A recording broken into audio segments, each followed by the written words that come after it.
오늘은 누가복음 24장 1절부터 12절 말씀을 가지고 예수님의 부활의 의미라는 제목으로 말씀을 잠시 나누도록 하겠습니다. 부활의 의미가 무엇이냐, 이것에 대해서 오늘 잠시 말씀을 나누도록 하겠습니다. 오늘 본문을 보시면 안식 후 첫날, 오늘로 말하면 주일을 의미하죠. 여자들이 항품을 가지고 예수님 무덤에 갑니다. 그런데 가보니까 돌이 옮겨져 있고 예수님의 시체는 보이지 않습니다. 그런데 찬란한 흰옷을 입은 두 사람이 곁에 섰는데 그 사람들이 말하기를 살아있는 자를 죽은 자 가운데서 찾느냐 하면서 예수님이 살아나셨음을 이야기를 합니다. 사실 이전에 예수님이 제자들과 함께 다닐 때에 자신이 세 번이나 자신이 죽은 자 가운데서 3일 만에 살아날 것을 말씀을 합니다. 제자들은 그 이야기를 들을 때 그냥 근심만 할 뿐이었지 실제로 그 일이 일어날까 하는 생각은 가지고 있지 않았습니다.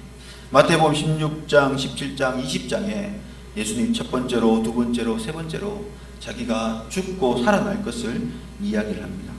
오늘 이 찬란한 흰옷을 입은 두 사람이 이 여인들에게 그 말씀을 기억해 보라고 이야기합니다. 그럴 때 이 여인들이 주님의 말씀을 기억하니까 그 말씀하셨던 것이 기억이 나서 주님이 살아나셨구나. 그때도 내가 죽었다가 3일 만에 살아날 것이라고 말씀하셨는데 이 빈문을 보면서 이 여인들은 주님이 살아났음을 깨닫고 집으로 돌아가서 사도들과 많은 이들에게 예수님이 살아나셨음을 그들에게 알립니다. 예전에 어떤 성도 한 분이 이 예수님의 부활의 사건을 공부하다가 와서 저한테 그런 질문을 합니다. 목사님, 예수님이 살아나셨다는 이야기를 들었는데 예수님이 어떻게 살아났습니까? 누가 살리셨습니까? 아니면 스스로 살아났습니까? 그렇게 질문을 하는 것입니다. 생뚱맞던 질문인 것 같지만 우리가 사실 이 질문에 정확한 대답은 알고 있어야 됩니다. 예수님이 어떻게 살아나셨는지. 어떤 사람은 스스로 살아났다고 이야기하는 사람이 있는가 하면 어떤 사람은 성부 하나님이 살리셨다라고 이야기를 합니다. 어느 것이 정답이겠습니까? 오늘 마태복음부터 공관복음에 이르기까지, 사복음서에 이르기까지 주님이 살아나셨다는 이야기는 하더라도 어떻게 살아나셨는지에 대해서는 진짜 분명히 이야기하지 않고 있습니다. 그냥 살아나셨다, 아니면 그가 다시 살아나셨다라고만 말씀합니다. 그런데 어떻게 살아나신지에 대해서는 공관복음에서 아무리 찾아도 예수님이 누구를 통해서 어떻게 살아나셨는지 이야기하지 않고 있습니다. 그런데 사도행전에 가서 보면 제자들이 복음을 전하기 위해서 하나님의 말씀을 선포하는 그 말씀 속에서 정확한 답을 이야기하고 있습니다. 예수님이 어떻게 살아나셨느냐? 바로 하나님께서 죽은 자 가운데 계신 예수님을 살리셨다고 그렇게 선포를 하고 있습니다. 사도행전 2장에서 3장에서 4장에서 5장에서 또 10장과 13장에서 여러 구절에 걸쳐서 하나님이 죽은 예수 그리스도를 살리셨다라고 이야기를 하고 있습니다. 그래서 예수님은 어떻게 살아났느냐? 바로 하나님이 직접 살리셨던 것입니다. 하나님이 예수님을 다시 살려내셨다는 사실을 우리는 분명히 기억하고 주님 살아나게 되시면 바로 하나님이 예수님을 부활시키셨다는 것을 우리 믿고 고백을 해야 되는 것입니다. 그런데 예수님이 살아나시면 오늘 우리에게 너무나 중요한 의미를 가지고 있습니다. 왜냐하면 하나님의 구원의 완성의 사역에 있어서 부활이 있느냐 없느냐에 따라 큰 차이가 나기 때문에 그렇습니다. 부활이 없고 있고 한 이 차이는 바로 하늘과 땅 차이이기 때문에 그렇습니다. 그래서 오늘 우리는 이 부활의 의미가 얼마나 큰지를 한번 생각해보고 살펴보는 시간을 가지고자 합니다. 오늘 제가 여러분에게 부활의 의미를 세 가지를 말씀을 드립니다. 이 세 가지를 통해서 귀한 은혜의 시간 될 수 있기를 바랍니다. 첫 번째로 부활의 의미는 뭐냐면 바로 구원의 완성입니다. 구원을 완성시키는 것이 부활의 사건을 통해서 하나님께서 우리를 향한 구원의 계획이 완성된다는 것입니다. 하나님은 창세 전부터 이 땅의 사람을 구원하기 위한 계획을 세우셨고 또 아담이 타락하자마자 그 구원의 계획을 창세기 3장 15절에서 선포하셨습니다. 그래서 4000년 이전부터 하나님은 이 구원의 계획을 이루기 위해서 비밀리에 지내 오시다 바로 이 부활의 사건을 통해서 완성시키심을 선포하고 있는 것입니다. 예수님이 만약에 십자가에 죽으시기만 하셨다면, 부활이 없이 죽고만 끝났다면 하나님의 구원의 계획은 완전한 성공을 이루지 못했다는 사실입니다. 하나님의 그 구원의 계획은 부활이 없으면 반쪽짜리의 구원이 될 수밖에 없습니다. 만약에 부활이 없다면 어떤 결과가 우리에게 주어지느냐? 바로 우리가 전하는 이 복음도 헛된 것이 되고 우리가 믿는 믿음도 헛된 것이 된다고 사도 바울은 분명히 이야기를 합니다. 사도행전에 보시면 고린도전서 15장에 보시면 사도 바울은 그리스도께서 다시 살아나신 일이 없으면, 다시 말하면 부활이 없으면 너희의 믿음도 헛되고 너희는 여전히 죄 가운데 있을 것이요 또한 그리스도 안에서 잠자는 자도 망하였으리라 라고 말씀을 합니다. 이 부활의 사건이 만약에 없다면, 이 부활이 없다면 구원의 완성이 되지 못했기 때문에 우리의 믿음도 헛된 것이고 우리의 죄는 여전히 계속 진행될 수밖에 없고 그리스도 안에 자는 자도 망하여질 수밖에 없습니다. 왜냐하면 대속으로 죽음 가운데 있고 그 다음에 부활이 없으면 우리는 죄사함은 어때? 앞으로 짓는 죄, 앞으로 범한 죄를 사할 길이 없는 거죠. 그리고 예수를 믿고 죽었던 많은 사람들, 부활의 신앙이 없으면 그들이 다시 살아날 소망이 없는 것입니다. 그래서 부활 사건은 바로 구원을 완성시키는 역사를 이루기 때문에 이 부활이 없다면 모든 우리의 수고와 희생은 헛된 것으로 돌아갈 수밖에 없다는 것입니다. 그래서 부활은 우리에게 너무나 중요한 의미를 가지고 있습니다. 하나님이 예수님을 다시 살리시는 것을 통하여 구원의 완성을 이루심을 통해서 우리의 인생은 이제 헛된 인생이 아니라 합력하여 선을 이루는 인생이 될 수가 있게 되는 것입니다. 그리고 뿐만 아니라 그 하나님의 나라를 회복함을 통해서 우리는 영원한 하나님 나라에서 영원히 살아갈 수 있는 소망을 가지고 살게 된다는 사실, 그리고 그 예수 그리스도를 믿고 앞으로 믿는 믿음의 사람들 모두가 하나님의 나라의 백성이 될 뿐만 아니라 그 나라에서 영원히 살 수 있는 삶을 누리게 된다는 사실을 우리에게 이 부활이 우리에게 주고 있는 의미라는 것입니다. 그래서 오늘 우리는 예수 그리스도의 부활을 어떻게 해야 되겠습니까? 찬양해.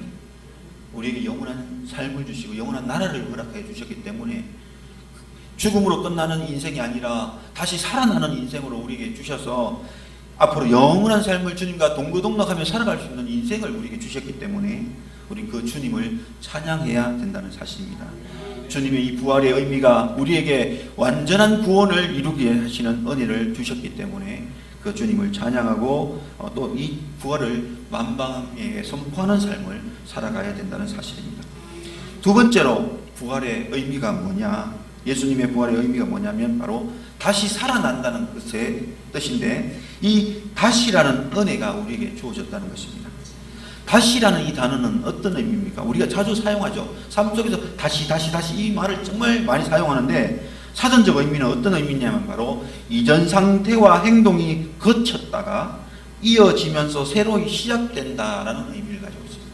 그러니까 이전에 있는 행동과 상태가 거쳤다가 다시 시작되어지는 상태를, 다시 이어져서 새롭게 시작되는 상태를 다시라는 의미를 가지고 있습니다. 우리는 죄 때문에 원래 생명이 끝나야 할 존재고 끝나야 마땅할 사람들입니다. 그런데 다시 살아남을 통하여서 다시 우리에게 생명을 주시는 은혜가 주어진다는 것입니다. 죄로 인생이 끝나버려야 될 자리에 있는 우리에게 예수님의 부활로 인하여 다시 살아남을 인하여 다시 우리에게도 생명이 이어지고 생명을 다시 새로이 시작할 수 있는 은혜를 우리에게 주셨다는 것입니다. 그래서 이 다시가 주는 의미가 얼마나 은혜롭고 복된 것인지 모릅니다. 왜냐하면 다시 생명을 주셨다는 거예요. 다시 영원한 삶을 살게 해주셨다는 것이기 때문에 그렇습니다. 이 다시라는 이 은혜는 한평생만 다시 살게 해주신 게 아니고 이제 다시 주시는 이 생명은 영원한 생명을 우리에게 주셨다는 것이죠. 그래서 이 은혜를, 다시라는 이 은혜가 얼마나 감사한지 모릅니다. 우리가 예를 하나 들어보면 이 다시라는 의미가 더 와닿을 수 있는데요. 천국과 지옥의 장면을 보여주는 성경의 장면이 하나 있습니다. 뭡니까? 바로 부자와 나사로 이야기입니다. 그 부자와 나사로 이야기를 보면요, 지옥에 가 있는 이 부자가 그 엄부의 세계에서 불의 뜨거움을 당해서 얼마나 고통스러워하는지 모릅니다. 그런데 거기에 있으면서 부자에게는 다시라는 것을 주지 않습니다. 다시라는 이 은혜를 그가 결코 얻지 못합니다. 그래서 이 물 한 모금 달라고 해도 주지 않습니다.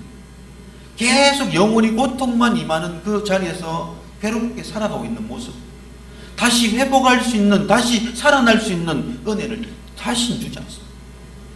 그가 얼마나 힘든지 나사로를 통해서 다시 땅에 내보내서 내 형제들에게 정언케 해서 그 형제들은 이 고통받는 곳에 오지 않게 해달라고 부탁을 합니다. 그럼에도 불구하고 다시 그 기회를 하나님은 주지 않습니다.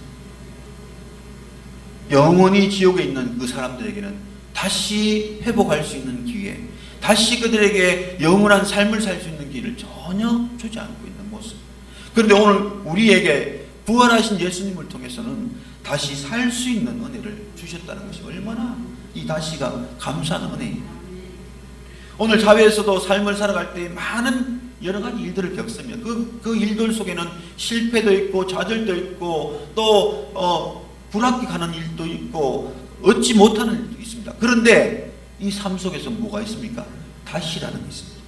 다시 면접을 볼 수 있고 다시 취직할 수 있는 기회를 가질 수가 있고 다시 은행에 가서 대출할 수 있는 일들을 알아볼 수가 있고, 이 땅에서 실패했지만 그러나 내가 살아있는 동안에 뭘 할 수 있습니까? 다시 할 수 있는 기회가 있습니다. 그래서 이 다시가 얼마나 중요한지 모릅니다. 그런데 주님이 다시 살아나심을 통해서 우리도 우리 인생에 죽음이 오지만, 그러나 주님이 다시 살아나는 것처럼 우리도 다시 살아날 수 있는 은혜가 우리에게 주어진다니 얼마나 감사합니다. 그래서 이 다시의 축복은 놀라운 은혜가 아닐 수가 없습니다. 죽을 수밖에 없는 우리의 인생의 삶, 그러나 주님이 다시 살아나심을 통하여 우리에게도 다시 살아남의 은혜를 준다는 이 사실은 결국 우리를 영원한 소망의 길로 나가도록, 영원한 삶의 길로 나가도록 은혜를 베푸시는 이 다시의 은혜가 참으로 복된 은혜가 아닐 수가 없는 것입니다. 그래서 부활하다, 다시 살아나다는 이 말씀 속에는 우리에게도 다시라는 의미를 주시는 은혜가 있다는 사실을 우리가 기억할 때 이 부활의 의미가 참 복되고 참 감사하지 않을 수 없는 모습을 우리가 생각해 볼 수가 있습니다. 세 번째로 예수님의 부활은 어떤 의미를 가지고 있느냐? 바로 마지막으로 영원한 생명을 얻게 하는 의미를 가지고 있습니다. 이 부활했다는 이 자체가 뭘 의미하냐면 바로 창세기에 보시면 아담과 하와를 창조하실 때에 그 영원한 삶으로 인간을 창조하셨을 때 그 상태로 회복시키겠다는 이 출발점이 바로 부활의 의미입니다. 예수님의 부활로 말미암아 예수 그리스도를 믿는 모든 사람에게는 영원한 삶이 주어지는 이 축복이 우리에게 주어졌다는 것입니다.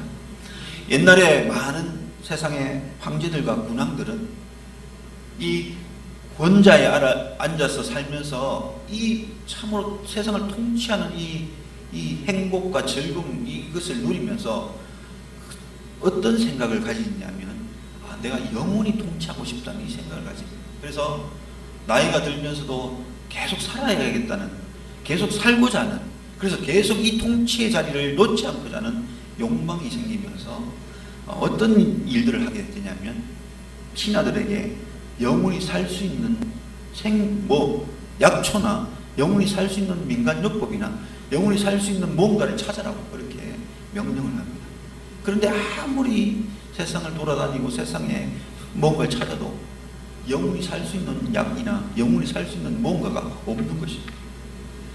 아무리 구해도 찾아도 자기 생명을 영원히 연장시킬 방법은 전혀 없는 것입니다. 그런데 오늘 부활하신 주님으로 말미암아 우리에게 이 영원한 생명을 주셨다는 이 사실은 얼마나 복된 것인지 우리는 생각하지 않을 수가 없는 것입니다. 병으로 죽은 나사로를 살리신 예수님, 나사로가 다시 살아났을 때의 그 삶은 영원한 삶이 아닙니다. 단지 그가 주어졌던 수명, 병으로 그 수명이 단축되어 일찍 죽은 그 나사로를 다시 살리셨을 때는 그의 수명을 다하기까지 살 수 있도록 살리신 것이지, 그가 이제 영원히 살 수 있는 존재로 만드신 것은 아닙니다. 그는 자기의 인생을 다시금 다 살다가 조상에게 돌아갔습니다. 그러나 오늘 예수님의 이 부활은 무엇을 의미하냐면 바로 우리 안에 우리에게 영원한 삶을 주어지는, 생명을 주어지는 그런 부활을 의미하기 때문에 그렇습니다.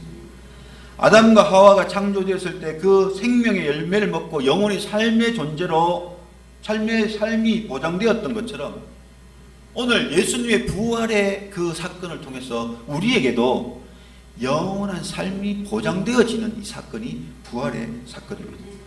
그래서 결국 이 부활로 말미암아 우리에게 주는 큰 의미는 뭐냐면, 내 인생도 주님이 산자의 첫 열매가 된 것처럼 우리도 영원한 산자의 그 열매를 따라 영원한 삶을 얻는 축복이 우리에게 주어지는 인생이 되었다는 것입니다.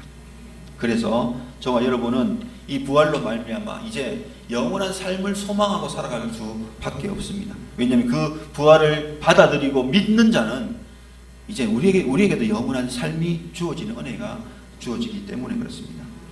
그래서 오늘 우리는 이 부활의 의미를 기억하며 주님의 부활하심을 찬양해야 됩니다. 그것이 내게 복이었기 때문에, 그것이 내게 영원한 생명을 주실 큰 은혜였기 때문에 우리는 그것을 찬양하며 살아가야 되는 것입니다. 결론적으로 우리가 이 부활이 가지고 이 의미는 바로 구원을 완성시켜줄 뿐만 아니라 또 다시 회복시켜주는 은혜, 다시 삶을 주는 은혜, 다시 영원히 살 수 있는 은혜를 우리에게 주고 있기 때문에 그 부활의 의미를 생각하면서 우리는 주님께 찬양드리고 영광을 돌리는 삶을 살아가야 되는 것입니다. 오늘 이 말씀을 생각하면서 이 찬양의 가사가 생각납니다. 내 영혼이 은총 입어 중환제진 벗고 보니 슬픔 많은 이 세상도 천국으로 화하도다. 할렐루야 찬양하세. 내 모든 죄 사함받고 주 예수와 동행하니 그 어디나 하늘나라.